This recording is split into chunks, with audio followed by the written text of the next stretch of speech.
Yeah, so if I think about a personal story, I think about the fact that in August, my wife and I just had twins. And so they were born 5 weeks early. My daughter spent 9 days in the NICU and my son spent 10 days in the NICU. And day 9, when we took our daughter home, we did it together, which was scary, but it was okay. But day 10, I had to go to the hospital myself and then take my son home myself. And so he's crying, I'm crying a little bit, we're all a little stressed out. I get in the car, I have one hand on the wheel, I put my hand back to hold his finger so he can calm down a little bit. And when I hit shuffle, the song playing was Just the Two of Us by Grover Washington.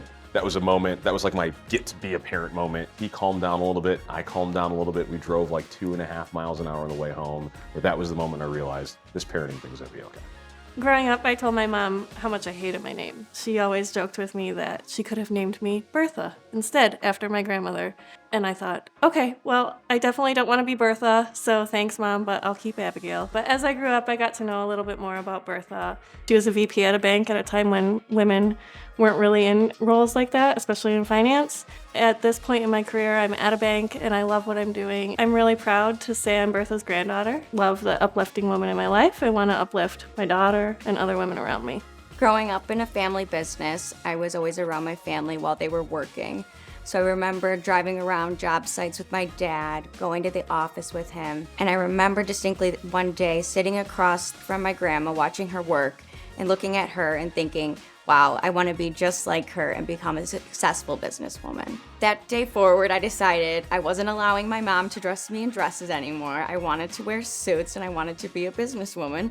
So there's some great photos of me as a child and I'm in my suit being a business person. Right out of college, my family, we owned franchises, gift basket franchises, and Valentine's Day is the biggest day of the year. We took on thousands of orders and it happened to be the worst snowstorm ever. And my father, he never really came in, but that day he was there and nobody got their baskets. He said, Simon, you take 500 names, I take 500 names. Let's start calling these people and letting them know what's going on, but the goal is you cannot refund any of these people. We got to keep them as clients. And at the end of it, about 10, 12 hours sitting side by side, I refunded about half. He refunded 0. And he looked at me and he said, you got a long way to go. And that's when I realized the difference between a man and a boy.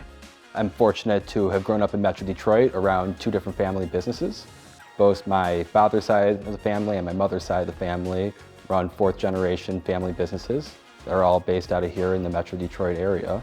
And from a kid, that's really molded me. I've got to see my grandparents work hard, see how they worked with their kids, which was my parents and my aunts and uncles, and now being able to see how my parents and aunts and uncles are working with their kids as part of a generational transition in these businesses. And it's been incredibly impactful to me and molded me, not just who I am professionally, but also personally, to be able to have these kind of family relationships. So I'm Maltese, which I'm really proud of. For my 30th birthday, we went to Malta. It was my husband's first time going. My grandma had passed away a couple years before, but we actually visited the church that my grandma was baptized in. So like on my 30th birthday, I have a picture of me like sitting on the steps of this church that, my grandma was baptized at. So it was just like a really full circle moment because she sacrificed a lot for us. She came over from Malta and she couldn't speak any English. She came over here with her kids by herself after her husband passed away. So that was kind of where my interest in Barton Mallow came, was from her working at Hudson's and then remodeling it, tearing it down and rebuilding it, but yeah. So I am a first generation Chaldean Assyrian American, and that has shaped a lot of who I am today. I remember at a very young age trying to teach and learn and helping bridge cultural differences and language barriers.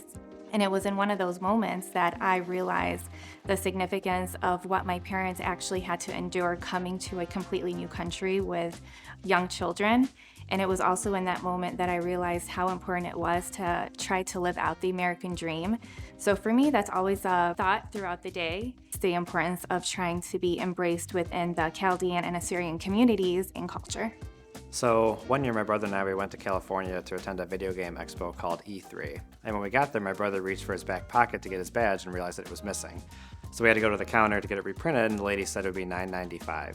So I took out a $10 bill, slapped it on the counter, but then the lady corrected me and said it was $995, which is way more money than we had at the time. So sad and defeated, we walked away from the counter, but then I had an idea.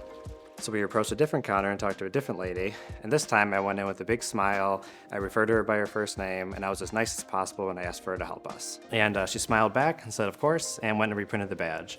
So then my brother and I, we took the badge, we ran around the corner as fast as possible before the first lady saw it and stopped us. And then he gave me the biggest hug. So this was memorable for me for two reasons. One, just how happy it made my brother. That was really awesome. And two, it showed me just how much you can accomplish by being nice to others. We got invited to Atlanta for a really prestigious event. So we took a car that we had over 5,000 hours in. When we got to Atlanta, the door had opened and totally demolished itself in the trailer. And all of us thought it was over. We're like, man, we might as well go home. We traveled 10 hours. And Adam was the only one that was like, dude, we've come this far. We're not going home. We pulled the car out of the trailer and he said, grab the display. I walked in side by side, trying to hide the damage on the door. We got into the venue, we set the car up, judges came over, judged the car. We won Best of Show. We took home a 10-foot trophy and brought it back to the city, and an example of keeping your character in check. If you can push through those times in business where, everyone thought all hope was lost except for him. He's like, no, man, we can make the best of it. And to win the trophy and go home with it, it's an awesome example. So when I was younger, my parents were pretty much like, get into everything. The one thing they really got me into that I feel like defined me was drag racing. I started when I was 8 years old. That really defined my childhood. And one particular moment was when I was 12. I had what they would call like a perfect pass in drag racing. It was a perfect 500 Pro Tree Light. I ran 7.2 seconds at 91 miles per hour and won the championship. And I feel like that defined my career. And I think just being a female in a predominantly male sport, it was like I had to learn at a young age, perseverance, determination, hard work, if you want to be at the top. My hobby is I love gardening. I bought 6 lots next to my house that I just recently renovated, and my family and I, we have a pretty sizable garden, fruit trees, berry bushes, and also raise our own chickens. It's so different from my daily job that it's really refreshing to be able to interact with the chickens and in our garden space. It's a peaceful place to go to. As a chef, I do get asked pretty often if I've ever cooked for any celebrities, and normally I would say it doesn't really matter, they're normal people. But one time I did have Barack Michelle Obama immediately after his first inauguration come dine at the restaurant I was working at in Chicago for Valentine's Day. And when he walked into a standing ovation, everyone was super psyched. He just got elected and there was a lot of energy.